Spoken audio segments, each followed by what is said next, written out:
శేషాచలం పర్వత స్థానం నుంచి ఉదయభానుడు సాయంత్రానికి అస్తమిస్తూ ఇలా ఎర్రటి ఆకారంలో కనిపించిన చల్లటి ఆహ్లాదకర సందేశాన్ని వినిపించారు.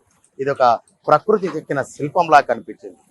ఇదంతా ఒక ఎత్తు అయితే శేషాచలం పర్వత కొండల్లో శ్రీ వెంకటేశ్వర స్వామి వారు కొలువైనారనే విషయం అందరికీ తెలిసిన విషయమే. ఇది జగద్విదితం, శ్రీవారి సేవకులకు చిరపరిచితం. కానీ ఈ పర్వత స్థానువులను సునిశ్చితంగానే కాదు, సాధారణంగా గమనించిన ఒక అద్భుత దృశ్య కావ్యాలని, ఆధ్యాత్మిక సంపదను మనకు పరిచయం చేస్తుంది, దర్శనమిస్తుంది. శేషాచలం పర్వత స్థానువులను తిరుపతి నగరంలో బైపాస్ రోడ్డు నుంచి కానీ లేదా దూరంగా ఉన్న రేణిగుంట మార్గంలో పయనిస్తూ ఎత్తైన ప్రదేశాన్ని గమనిస్తే శ్రీ వెంకటేశ్వర స్వామి వారు పవళింపు సేవలో ఉన్నట్లు ఇక్కడ మనకు శేషాచలం కొండలు ఆ ప్రకృతి శిల్పం దిద్దిన ఆకారం మనకు గోచరిస్తుంది.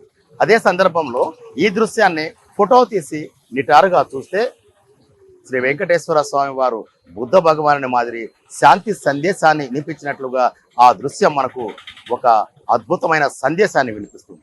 శనివారం సాయంత్రం అంటే ఉదయం నుంచి ఉదయభానుడు నిప్పులు చెరుగుతూ తాను విశ్రాంతి తీసుకునే సమయం ఆసన్నమైందని, సాయం సంధ్యవేళ అస్తమించే సమయంలో శేషాచలం పర్వత సానువులు వెనుక భాగాన అస్తమిస్తూ ఇలా సుందర దృశ్య కావ్యాన్ని ఆవిష్కరింపజేశారు.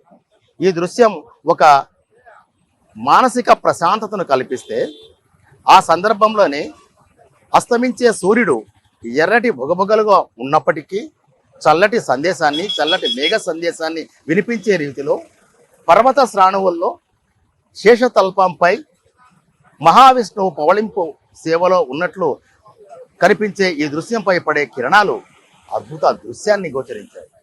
ఇది శనివారమే కాదు, ప్రతిరోజు సాయంత్రం సంధ్యవేళ ఉదయభానుడు అస్తమించే సమయంలో శ్రీవారు కొలువైన శేషాచలం కొండలకు అంటే మొదటి భాగంలోనే ఉన్న పర్వత శ్రాణువులు ఇలాంటి దృశ్య కావ్యాన్ని ఆవిష్కరించజేసి ఆందోళనకరంగా మానసికంగా ఇబ్బంది పడుతున్న వారికి కూడా మానసిక ప్రశాంతత, ఓదార్పు, ఔదార్యం పంచే రీతిలో ఆహ్లాదకరమైన వాతావరణం ఇక్కడ మనకు నిత్యం సందడి చేస్తూనే ఉంటుంది, ఆహ్లాదపరుస్తూనే ఉంటుంది. వీడియో జర్నలిస్ట్ దినేష్ గుణకలతో ఎస్ఎస్వి భాస్కర్ రావు, చంద్రగిరి మార్గం నుంచి, తిరుపతి.